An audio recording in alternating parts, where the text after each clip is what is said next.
Et maintenant le moment que vous attendez tous. J'invite François Hollande à nous rejoindre.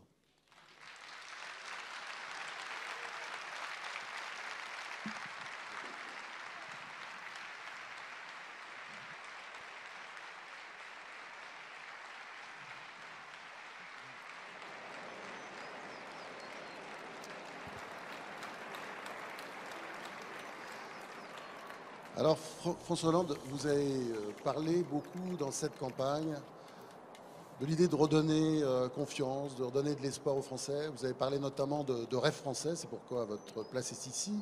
Mais alors la recherche c'est intéressant parce que c'est l'un des points forts, vous direz l'un des rares points forts, du bilan de Nicolas Sarkozy, puisque les dépenses publiques en matière de recherche ont assez considérablement augmenté au cours des dernières années grâce au grand emprunt. Comment la gauche peut faire mieux? C'est ça la question? D'abord, je veux remercier tous ceux qui ont été à l'initiative de cette rencontre. C'est la première, ça ne sera pas la dernière. Je veux aussi saluer ce rassemblement d'hommes et de femmes de recherche, mais aussi d'élus locaux qui veulent que leur région soit ici la première de France, c'est le cas. La région Midi-Pyrénées est la région où l'effort de recherche est le plus intense pour notre pays. Toulouse est une ville symbole de la recherche, donc ma présence, rien que pour cela, était indispensable. Je ne sais pas si d'autres candidats vont venir. On ne sait jamais. François Bayrou. Très bien. C'est tout? Je ne sais pas, on a invité quelqu'un d'autre, mais... Nous verrons bien, peut-être que c'est votre surprise. Peut-être qu'il va venir, effectivement. Mais vous avez voulu faire preuve d'indulgence, je vous reconnais bien là, à l'endroit de la politique qui a été menée depuis 5 ans. Mais moi-même, je vais inscrire la politique de recherche dans un temps long, où l'alternance ne devrait même pas avoir de prise. C'est-à-dire que nous devrions engager des politiques de long terme en matière de recherche, sur lesquelles les changements politiques, finalement, n'auraient que peu de conséquences. Une politique de recherche ne dépend pas d'une alternance. Une politique de recherche suppose une mobilisation de tous les acteurs, publics et privés. Si je veux regarder les chiffres, nous avons une stabilité de l'effort de recherche depuis 10 ans. 2,2% par rapport à la richesse nationale, c'était ce qu'il y avait en 2002, nous en sommes encore à 2,2%. S'il y a eu des engagements qui ont été pris et si certains ont été tenus, notamment le grand emprunt, nous voyons bien qu'il y a finalement peu de retombées directes encore aujourd'hui des produits du grand emprunt. S'il y a une loi qui a été votée, non pas pour la recherche, mais pour l'université, nous voyons bien qu'elle tarde à produire ses effets. Je suis aussi inquiet sur le fait que le nombre de brevets ne progresse plus en France, sur le fait que nous avons pris du retard, non seulement par rapport aux pays émergents, c'était bien logique qu'ils veuillent aussi nous rattraper, mais nous avons du retard par rapport à l'effort de recherche que mènent les États-Unis, l'Allemagne, le Japon, la Suède. Donc nous avons à faire des choix. Nous savons bien que nous sommes dans une période de contraintes budgétaires lourdes et qu'il y aura nécessairement des arbitrages et des priorités.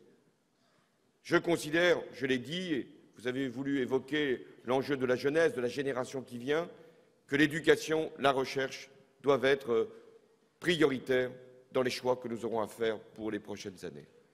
Nous avons aussi besoin de mobiliser l'ensemble des partenaires privés. C'est toujours une question qui taraude, finalement, les chercheurs. À quoi servent-ils? Est-ce que le produit de leur travail ne va pas être détourné, ne va pas être exploité, utilisé? Et en même temps, il n'y a pas de recherche, c'était dit avant moi, s'il n'y a pas aussi diffusion de la recherche par l'innovation et donc par la création de richesses et par la croissance. De ce point de vue, puisque vous me demandez de saluer un certain nombre d'initiatives, le crédit d'impôt recherche, dont je rappelle que c'est la gauche qui en a été à l'initiative, a connu un développement appréciable. Aujourd'hui, c'est près de 5 milliards d'euros qui sont dépensés au sens d'un avantage fiscal qui est accordé aux entreprises qui peuvent y prétendre. Je pense qu'il faudra élargir encore le crédit impôt recherche à l'innovation. Sans doute recentrer le crédit impôt recherche pour que les petites et moyennes entreprises en aient davantage d'accès et que les grandes, qui font un effort de recherche, n'en captent pas l'essentiel. Nous avons besoin de grandes entreprises, et loin de moi l'idée qu'il faudrait les montrer du doigt parce qu'elles sont trop grandes.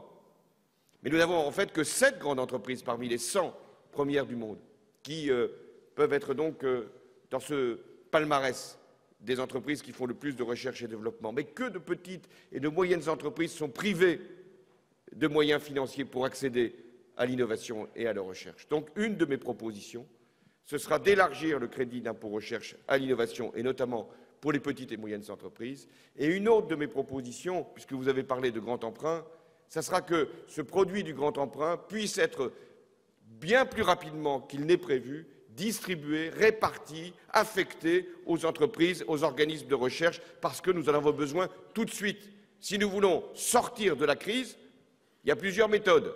Soit on considère que c'est une affaire de compétitivité simplement par rapport à des prix.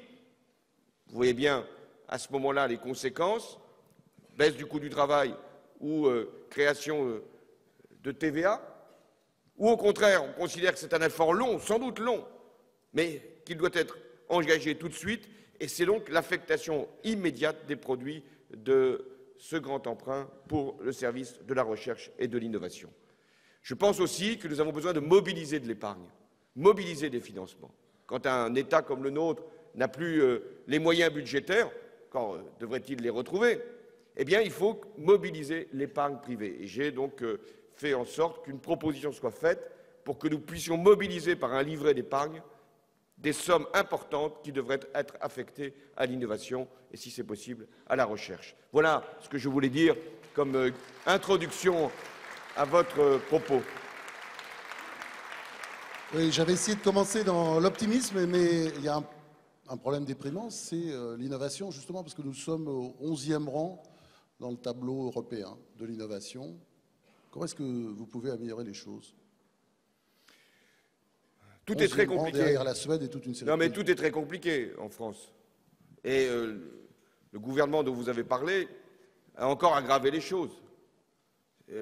Organisation de l'université compliquée, organisation de la recherche illisible, les liens qu'il peut y avoir entre université, recherche, innovation sont des liens distendus. Et il y a tout ce réseau qui ne demande qu'à prendre sa part et qui ne sait pas exactement comment et où s'adresser.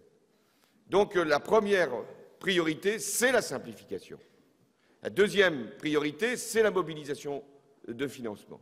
Et puis, il faut mettre de la cohérence. Il y en a, d'une certaine façon, à travers les pôles de compétitivité, qui ont joué leur rôle, qui jouent leur rôle.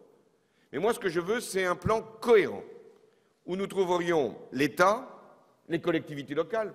Ce sont les régions, aujourd'hui, qui font un effort considérable pour l'innovation.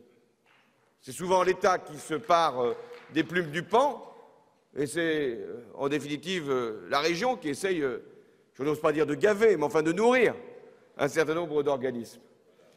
Gaver, j'ai l'impression que le président de la région ne veut pas forcément s'installer dans ce rôle. Mais il est très important qu'il y ait une cohérence entre État et région. D'ailleurs, on devrait mettre en place des plans État-région pour le développement de l'innovation, de la recherche et d'une manière générale du développement des entreprises. Nous avons en plus des agglomérations qui sont prêtes à s'y engager et c'est la raison pour laquelle ma conception de l'action publique, c'est un État qui doit être stratège, fixer les grands enjeux de long terme. De ce point de vue, le grand emprunt n'a pas été une mauvaise initiative. Fixer ce que doivent être les grands enjeux de la recherche et de l'innovation à 10 ans, à 20 ans. L'État doit donner aussi des règles pour la fiscalité, pour les financements. Puis ensuite, nous avons à mettre en œuvre avec les régions et les agglomérations, et c'est la raison pour laquelle il nous faut engager un nouvel acte de décentralisation. Il faut faire confiance aux territoires. C'est sur les territoires que nous aurons les liens avec les grandes universités, les organismes de recherche, avec aussi les entreprises innovantes. Donc c'est sur une base territoriale que nous devons agir. Et puis enfin, nous devons mettre en synergie l'université, la recherche et les entreprises privées. Faut-il aussi encore que nous puissions avoir, et ça a été dit avant moi, des programmes de recherche fondamentale. Tout à l'heure, c'est vous qui le disiez, madame. À un moment, il faut chercher ce qu'on n'est pas sûr de trouver. Je connaissais une parole, je ne sais plus qui l'avait prononcée, qui se moquait des chercheurs, en disant ces chercheurs qui ne trouvent jamais rien. Mais il y a des chercheurs qui trouvent, pas forcément ce qui était prévu au départ. Et il y a des inventeurs qui peuvent, grâce à cela, grâce à la recherche fondamentale, nous permettre de franchir des étapes. Donc la recherche fondamentale restera une grande priorité. Alors, si l'État s'en mêle, évidemment, on a tendance à parler vite des grands programmes. Or, le dernier prix Nobel français, scientifique, Jules Hoffmann, est tout à fait révélateur et symbolique de ces francs-tireurs de la recherche. Alors, est-ce que le pilotage doit être trop précis? Non, vous avez raison, je le disais, il faut laisser du temps aux chercheurs.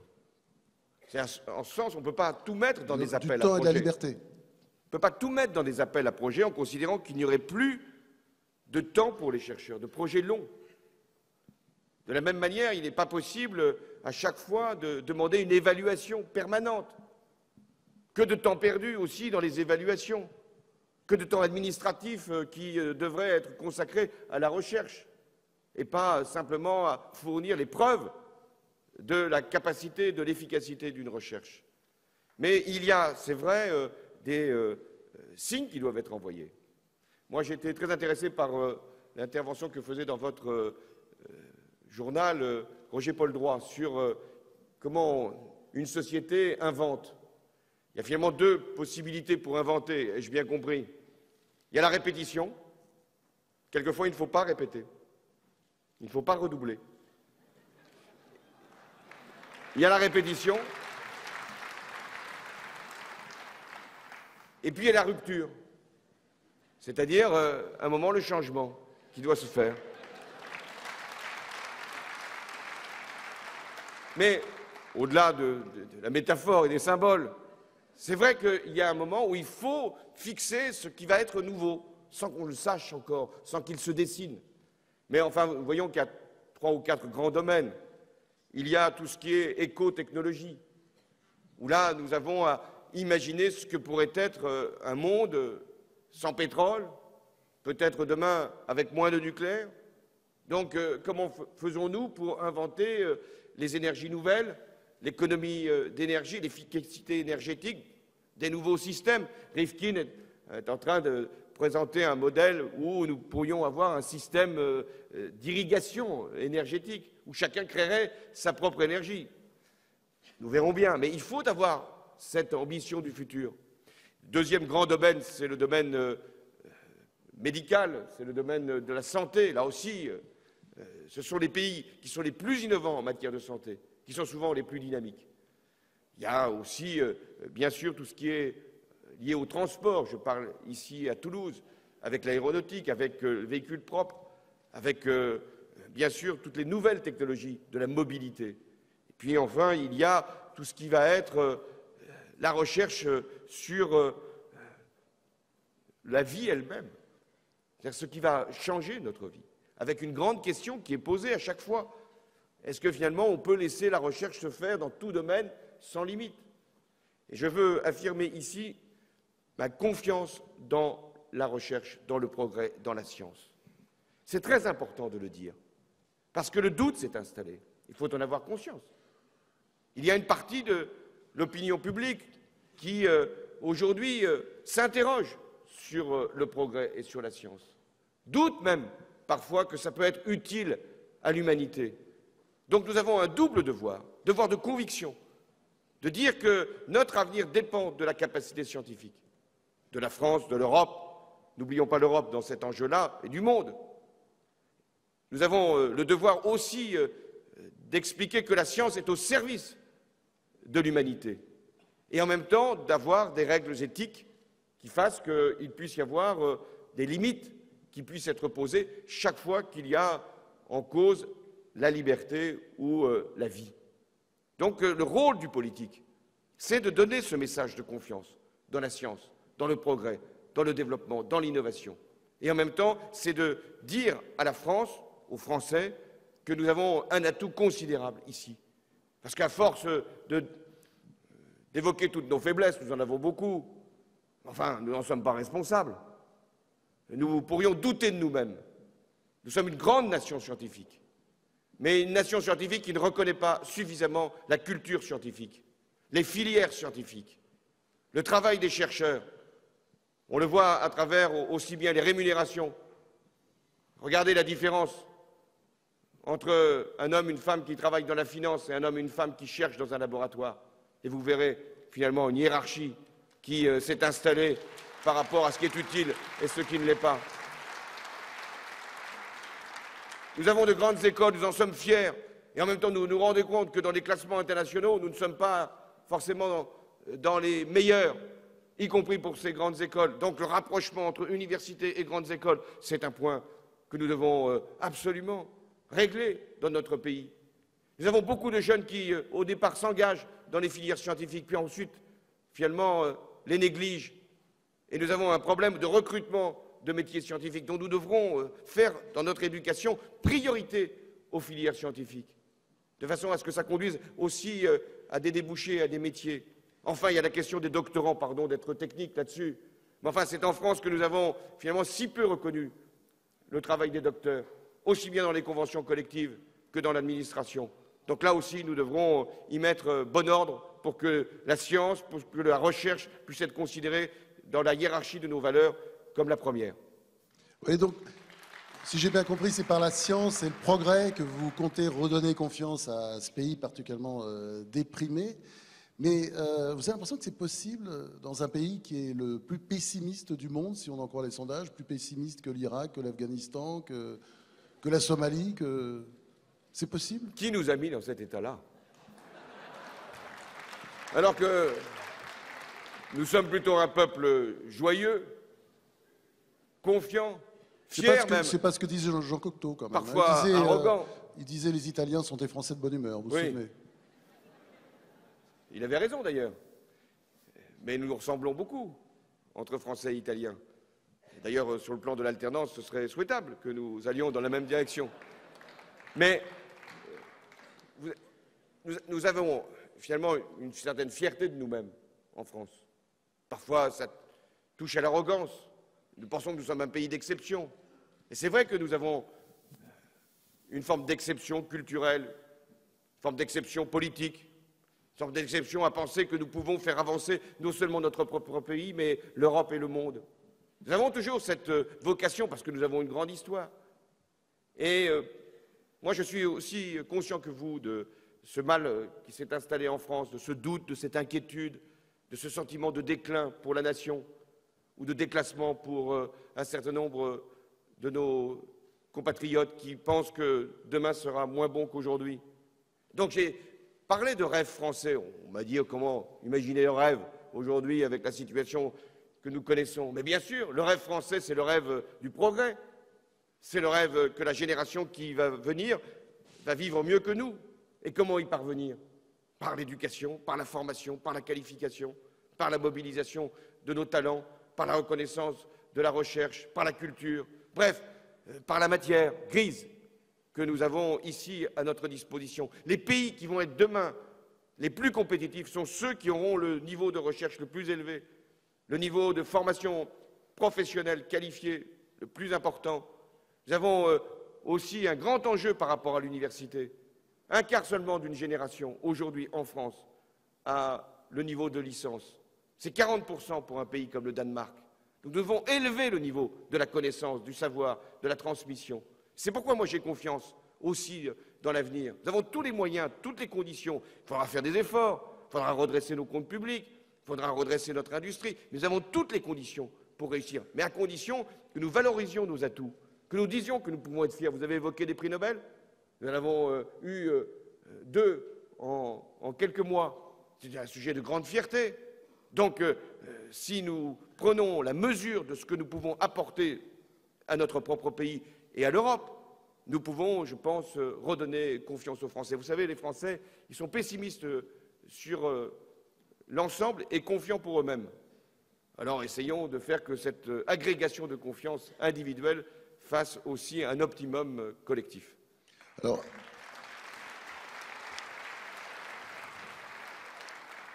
Avant de laisser la parole à la salle et à ces questions, une dernière question, François Hollande.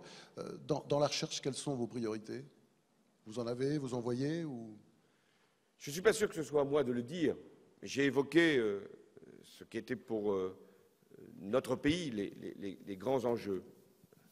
Les sciences de la vie, tout ce qui est lié à la recherche de nouveaux médicaments, de nouveaux vaccins, de nouveaux moyens de nous allonger notre vie. Ça va être un grand enjeu. Il y a ensuite l'enjeu du numérique. C'est en France qu'ont été inventés les systèmes qui ont été exploités ailleurs. C'est aussi un problème français. On crée ici et on produit ailleurs. Et on fait les profits ailleurs. Nous avons un problème là de diffusion, de reconnaissance. Nous devons faire en sorte que nos chercheurs puissent être aussi des créateurs et qu'ils puissent être accompagnés, y compris pour faire la valorisation de leurs travaux.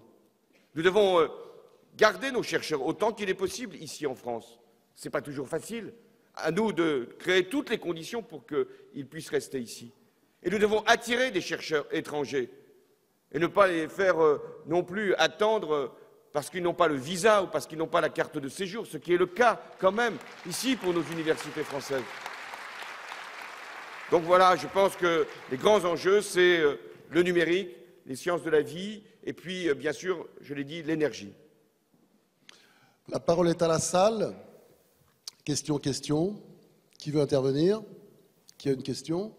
D'ailleurs, il n'est pas interdit à ces messieurs ou à vous une question là ici. Allez-y. Attendez, quelqu'un devrait s'approcher avec un micro. Vous pouvez vous lever ou crier votre question, ça ira peut-être plus vite. Hurlez bien. Non, il n'y a pas de micro, le micro va arriver. Bonjour, je suis un ancien universitaire, donc diplômé d'Orsay, d'une grande université de sciences physiques. Ce que je suis étonné, c'est que dans la journée de l'innovation, vous parlez souvent de sciences, ce qu'on appelle les sciences dures, et jamais ce qui a été nommé à une époque les sciences molles. Il y a de la recherche dans la finance, il y a de la recherche dans le management. Ce sont des choses aujourd'hui qu'on n'a pas valorisées, notamment dans la gestion des entreprises, dans la gestion des savoirs. Quel est votre avis sur ce côté-là, puisqu'on est vraiment ancré sur la science encore aujourd'hui? Oui, vous avez raison, l'innovation, ce n'est pas simplement l'innovation sur les produits, c'est l'innovation sur l'organisation, les ressources humaines, la finance, la meilleure façon de distribuer, sur la promotion, la publicité, la distribution. L'innovation, elle doit être partout. C'est pour ça que nous avons besoin de toutes les sciences. Des sciences dures, comme vous dites. Je n'ose pas dire les sciences molles, parce qu'après ça me serait reproché. Mais toutes les sciences doivent conduire à l'innovation. Et l'innovation, elle doit être aussi sociale. C'est un grand enjeu d'être les meilleurs dans notre propre façon de travailler, de nous délivrer d'une forme de souffrance que nous connaissons maintenant au travail. Innovation aussi dans la capacité de mettre en valeur tous les atouts de nos chercheurs, mais aussi de nos salariés. Innovation dans la pédagogie, et notamment dans l'éducation. Comment nous faisons pour faire rentrer tous les moyens numériques dans l'éducation? C'est un grand enjeu. Donc vous avez parfaitement raison. Toutes les sciences sont utiles, sont nécessaires. Il faut d'ailleurs qu'il y ait plus de liens entre sciences humaines et sciences, j'allais dire, dures. Donc nous avons absolument besoin de cette convergence et de cette reconnaissance. Un pays se reconnaît à la qualité de son innovation et à la manière avec laquelle il prend ce sujet de l'innovation. Et j'allais dire aussi de l'innovation politique. Il faut aussi qu'il y ait de l'innovation politique. Il faut aussi qu'il y ait des nouvelles idées, une nouvelle transparence, une nouvelle reconnaissance, qu'on fasse confiance à la société. Parce qu'une partie du travail que nous avons à faire sera sans doute décidé d'en haut, mais il n'aura de sens que s'il est mis en œuvre partout sur le territoire. Question suivante. Question suivante. On ne voit pas très bien. Voilà, allez-y. Bonjour Monsieur Hollande. Bonjour. Alors, ma question n'est pas directement en rapport avec l'innovation. Je voulais vous interroger sur ce que vous avez dit à propos de la laïcité. Vous avez dit que vous vouliez inscrire la loi 1905 dans la Constitution Or, la Constitution précise déjà que la République est laïque, donc qu'est-ce que cela changerait si vous l'inscriviez? Et deuxièmement, est-ce que vous avez d'autres réformes de la Constitution que vous voudriez introduire si vous veniez à être aux responsabilités? Oui, alors là, je ferai peut-être un moment de rattrapage après la réunion pour ne pas disposer de ceux qui sont ici, mais je vais répondre au moins à la question sur la laïcité. Parce que c'est un sujet qui est lié aussi à la science et à la recherche. Parce que, là encore, il ne doit y avoir aucune interférence venant de l'extérieur sur la recherche et sur la science. Aucune religion, aucune philosophie ne peut limiter la recherche. Ce qui peut lui fournir un cadre, lui donner à un moment une limite, c'est le législateur lui-même qui peut en décider. Prenons l'exemple des lois bioéthiques sur des questions essentielles de la vie. Donc c'est à la nation elle-même, par ses représentants, de fixer ce qui est possible et ce qui n'est pas possible. Prenons par exemple le sujet des cellules souches. C'est un grand sujet qui, bien sûr, conduit à des grandes interrogations en matière philosophique. Qui doit en décider? Le législateur. Est-ce qu'il faut limiter la recherche sur les cellules souches ou les permettre? Nous aurons à traiter cette question-là une nouvelle fois. Et le seul critère, c'est est-ce que ça peut améliorer la vie? Est-ce que ça peut donner à des personnes qui souffrent aujourd'hui des conditions pour leur propre guérison? Est-ce que ça peut permettre un saut dans la connaissance du vivant? Donc la laïcité, c'est un grand principe qui vaut aussi pour les questions de recherche ou les questions de science. Pourquoi intégrer dans la Constitution, qui est déjà laïque, qui est indivisible, qui prévoit d'ailleurs que nul ne devrait être privé de travail, de logement. Déjà, si on appliquait la Constitution, quel programme politique? Mais la laïcité, elle doit trouver sa place dans l'intégration dans notre texte fondamental de ces deux principes, de la séparation des Églises et d'État et du fait que l'État ne finance aucun culte. Ce sont les deux principes qui sont fixés dans la loi de 1905. Je rappelle que Jean Jaurès, puisque nous sommes à Toulouse, en avait été un des acteurs et qu'il avait voulu justement faire une loi de liberté. Jaurès voulait que cette loi soit une loi qui permette la liberté de conscience, la liberté religieuse. Et en même temps, il ne voulait pas, comme Aristide Briand, qu'une religion, celle à laquelle il pensait était la religion catholique, il peut y avoir aujourd'hui d'autres intrusions venant d'autres religions, qu'aucune religion ne vienne interférer dans l'espace public et donc dans l'espace éducatif et dans l'espace de la recherche. Oui. Une question ici au premier rang. Une question au premier rang. Monsieur le présélectionné, vous avez bien perçu qu'en Midi-Pyrénées, l'innovation était plutôt inscrite dans nos gènes. Particulièrement sur l'innovation, il semblerait qu'impossible ne soit pas français. Mais comment se fait-il que plus globalement, il arrive très souvent, trop souvent, que ces forces innovatrices en France arrivent à se neutraliser, notamment en matière d'exportation et bien d'autres? Merci. Oui, ça renvoie à ce que je disais, c'est-à-dire une mauvaise organisation entre recherche, innovation, création. Nous devons mettre du lien, permettre que la recherche puisse se diffuser plus rapidement qu'aujourd'hui, que l'innovation puisse être financée pour devenir une activité productive, d'où une fiscalité qui doit être spécifique pour les sociétés qui font de l'innovation, les nouvelles entreprises. Et nous devons aussi mobiliser des financements. Alors, il y a la Banque publique d'investissement que j'ai proposée, il y a le livret d'épargne industrie, de façon à ce que nous ayons plus de facilité pour créer et pour développer les entreprises innovantes. Et puis enfin, il faut que l'innovation se diffuse à l'ensemble de la société. Et ça, c'est le rôle de tous les acteurs. Nous devons donc simplifier, fluidifier. Je vais peut-être dire, je ne sais pas si mon temps de parole s'épuise, mais c'est la loi du genre. Quel est le grand enjeu, finalement, pour notre génération? C'est de réussir la transition.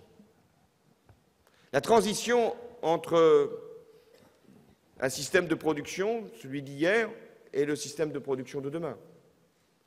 Transition entre ce qu'a été la vie avant les crises et ce que sera la vie après la crise. Car la crise, forcément, sera surmontée. C'est même plus que cela comme transition, ce que je veux vous proposer. C'est la transition entre un système énergétique qui va connaître son épuisement et un autre. C'est donc une transition énergétique, écologique, numérique, économique. Et c'est ça qui doit nous mobiliser. Dire que nous devons vivre la transition, faire la transition. C'est quelquefois douloureux, une transition. Il y a un système qui s'épuise et un autre qui se crée et qui peine à s'épanouir. Eh bien, c'est ça notre responsabilité. Accélérer la transition, permettre que nous puissions offrir à la génération qui vient toutes les conditions pour être dans un monde meilleur. Et cette transition, vous me demandiez les thèmes, nous les avons devant nous. Transition écologique, transition énergétique, transition numérique, transition technologique. C'est ça que nous devons faire. Et ça ne peut se faire que dans un plan cohérent et global, à l'échelle d'un pays. Nous devons tous prendre en compte ce qui est notre responsabilité nationale. Beaucoup s'interrogent sur ce que peut faire encore la France. Et la France, elle a à assurer cette transition. Elle n'a pas besoin d'abandonner ses valeurs, au contraire, ou de nier ses principes. C'est à travers nos valeurs, nos principes d'égalité, de dignité, de fraternité, de liberté, que nous arriverons à faire cette transition. Et il n'y a pas besoin de faire moins de France, moins de République pour y parvenir. Au contraire, il faudra élever le niveau de la conscience républicaine et l'exigence de la France pour arriver à réussir cette transition. Nous ne la ferons pas seuls, nous avons besoin de l'Europe.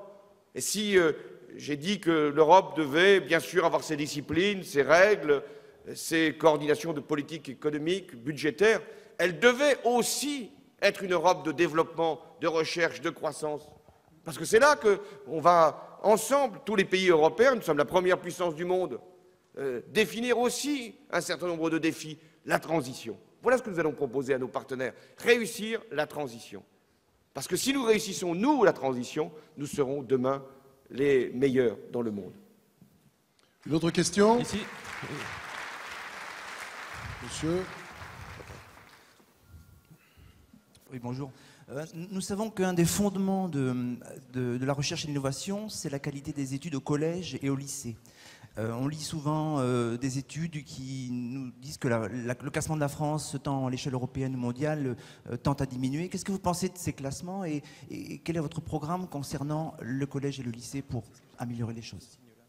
Oui, dans les classements, vous connaissez maintenant les noms de ces références, PISA. Nous avons perdu plutôt des points, notamment pour les matières scientifiques. Pas simplement pour l'apprentissage du français, des langues, mais aussi pour les matières scientifiques. Donc moi, ma priorité, c'est de mettre nos moyens sur la maternelle et le primaire, parce que tout part de là. Tout commence par là. Et donc, dans les postes que j'ai souhaité créer sur 5 ans, l'essentiel de l'effort sera sur l'entrée dans l'école et sur l'apprentissage des savoirs fondamentaux. C'est là que nous pouvons non seulement réduire l'échec scolaire, je rappelle que 150 000 jeunes sortent du système sans aucune qualification ou formation, mais c'est là aussi que nous pourrons donner l'excellence. C'est là que nous pourrons donner l'apprentissage des sciences, la découverte, le plaisir d'apprendre. Alors après, il y a la question du collège unique. Bien sûr que le collège accueille une diversité d'élèves, mais je rappelle que déjà, dès le début du collège, bon nombre des élèves qui y sont accueillis sont en échec, ne connaissent pas les matières fondamentales, peinent à s'exprimer et à écrire. Donc nous avons à faire ce travail de lutte contre l'échec scolaire au collège. Mais l'idée d'une préorientation dès la fin de la classe de 5e pour terminer avec ces élèves qui sont eux-mêmes en souffrance me paraît une mauvaise démarche. Nous avons besoin de troncs communs, nous avons besoin d'apprentissage commun, Nous avons besoin, bien sûr, de suivi particulier des élèves les plus en difficulté. Mais nous avons besoin d'un socle commun avec un collège unique. Vous savez, là aussi, je disais répétition, rupture. Il faut toujours un peu de répétition, il faut toujours beaucoup de rupture. Et c'est un mélange, c'est un équilibre. Il y a quelques jours, j'étais à Orléans et je saluais la mémoire du ministre de l'Éducation du Front populaire, tombé, hélas, dans l'oubli, Jean Zay. C'est lui qui avait inventé l'école unique, qui préfigurait ce qu'allait être le collège unique, dont je rappelle qu'il a été créé sous Giscard d'Estaing. Donc, il avait cette intuition et cette volonté que les élèves dans la République devaient avoir un tronc commun. Est-ce à dire que tous les élèves devaient passer sous la toise ou devraient aujourd'hui être dans je ne sais quelle filière commune? Non, il peut y avoir de la diversité, mais il faut qu'il y ait ce tronc commun. Parce qu'aucun déterminisme doit conduire des élèves à partir des 14-15 ans vers des filières. Et en même temps, je veux, puisque je suis ici dans une ville scientifique, dire que nous avons besoin de filières professionnelles, que nous devons en faire des filières d'excellence. On ne peut pas à la fois vouloir de l'industrie et en même temps ne pas vouloir former avec tous les moyens nécessaires des jeunes qui vont en plus trouver des métiers qui correspondent à leur engagement. Donc nous devons faire des lycées professionnels, des lycées des métiers, vraiment un pôle d'excellence dans l'éducation nationale. Une autre question, monsieur? J'ai une question. Monsieur Hollande, bonjour. Depuis 2 ans, la communauté universitaire, les grandes écoles et les organismes se sont beaucoup mobilisés sur le grand emprunt. Les résultats sont maintenant à peu près tous connus. L'État a pris de gros engagements financiers. Je voulais savoir quelle va être votre position. Est-ce que vous allez vous situer dans la continuité par rapport à ces engagements pris par vos prédécesseurs si vous êtes aux responsabilités demain? Oui, moi je veux que ce qui a été engagé puisse être fait. Je ne veux rien empêcher, rien freiner, rien ralentir. Je veux au contraire accélérer, accentuer, approfondir. Prenons donc cet exemple du grand emprunt. Il y a eu des appels à projets, des chercheurs, des universités, des entreprises se sont associés pour présenter leur démarche.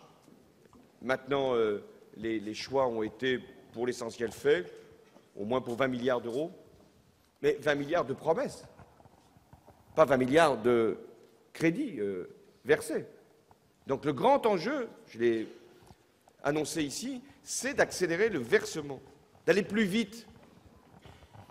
Ce grand emprunt, on pouvait discuter de la formule.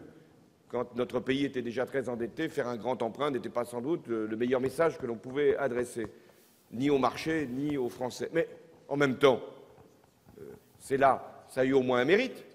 Ça a eu le mérite que, même si ça a été trop rapide, qu'une commission, avec des personnalités éminentes, puisse dire voilà les secteurs, après concertation, sur lesquels nous allons investir. Ça nous rappelle d'ailleurs le plan. On n'invente rien là aussi. Donc le plan, c'était ça, dans toute la période des années 50, 60, 70, définir les stratégies. Donc ça a été fait. Ce que je souhaite, c'est que ça aille plus vite et que les crédits puissent être plus rapidement versés, même aux universités. C'est trop long. Ce que je regrette, c'est que l'on ait finalement fait une politique qui va conduire certaines universités à penser qu'elles sont oubliées. Aucune université française ne doit être oubliée. Ce n'est pas parce qu'elle n'est pas reconnue dans le grand emprunt qu'elle doit être abandonnée, écartée. Donc nous aurons à faire une forme de péréquation pour les universités. Et en même temps, nous avons besoin d'excellence, nous avons besoin de projets qui puissent être leaders. Donc nous ferons en sorte que les crédits puissent être versés plus rapidement. Encore une question? J'ai une question concernant le financement de... Pardon. Oui. J'ai une question concernant la valorisation de l'innovation. Je pense qu'à juste titre, vous avez évoqué l'importance de financer la recherche et également donc, sa projection vers le monde de l'industrie. Et si on parle de PME, des start-up créées par des chercheurs, j'en fais partie, j'ai réussi à créer une start-up en tant que professeur qui aujourd'hui est dans un grand groupe industriel. Mais dans ces parcours difficiles, une des problématiques majeures, c'est l'accès à la commande, en fait. Parce qu'il n'y a pas que les financements de l'innovation et la R&D, c'est comment on crée de la valeur. Et cette création de la valeur, comment on la traduit en richesse, en emploi et en aménagement territorial également. Donc le pacte PME a été une tentative au travers le comité Richelieu auquel j'ai appartenu pour donner un élan dans la convergence de l'accès à la commande publique et la commande privée. Et je pense qu'aujourd'hui, c'est un des gros plafonds de verre dans le développement des start-up qui n'arrivent pas à devenir des grandes entreprises. La France crée des start-up, mais elles ne deviennent jamais des grandes entreprises et sont achetées trop tôt. Comment peut-on accélérer alors la reconnaissance de la commande publique et de la commande tout court pour que les PME deviennent des grandes success stories mondiaux? Ça, c'est très vrai. En France, il y a de la création d'entreprises. Il y a beaucoup d'entreprises qui naissent. Il y a beaucoup de petites et moyennes entreprises en France. Et puis, il y a les très grandes entreprises. Quelle est la différence? Puisqu'on évoque toujours l'Allemagne, maintenant comme comparaison, même si ça ne doit pas être notre seul modèle, notre seule référence, mais en l'occurrence, en Allemagne, ils ont beaucoup plus d'entreprises intermédiaires. C'est-à-dire on fait développer leur réseau de petites et moyennes entreprises en moyenne entreprise ou en grande. Comment y parvenir? J'ai évoqué le problème du financement. La Banque publique d'investissement, avec les fonds régionaux, doivent s'organiser régionalement pour venir en appui de ces entreprises qui se sont créées, ont innové, se sont développées, mais manquent de fonds propres et de financement. Et puis, il y a le problème que vous soulevez, qui est la liaison entre les donneurs d'ordre, les grandes entreprises, et leurs sous-traitants, et les petites et moyennes entreprises. En France, le réseau donneurs d'ordre et sous-traitants est un réseau qui se fait de manière pyramidale, hiérarchique, et qui est rude pour les petites et moyennes entreprises. Ce sont elles qui sont les variables d'ajustement en période de crise. Et donc, il nous faut absolument faire ces réseaux de donneurs d'ordre et de sous-traitants et permettre l'accès des PME à la commande publique. Et ça sera un engagement que je prendrai. Alors, une dernière question, ici, la toute dernière, courte, monsieur, oui, bonjour. Avec une réponse courte, parce qu'on va rendre François Hollande à sa campagne électorale. Mais je suis.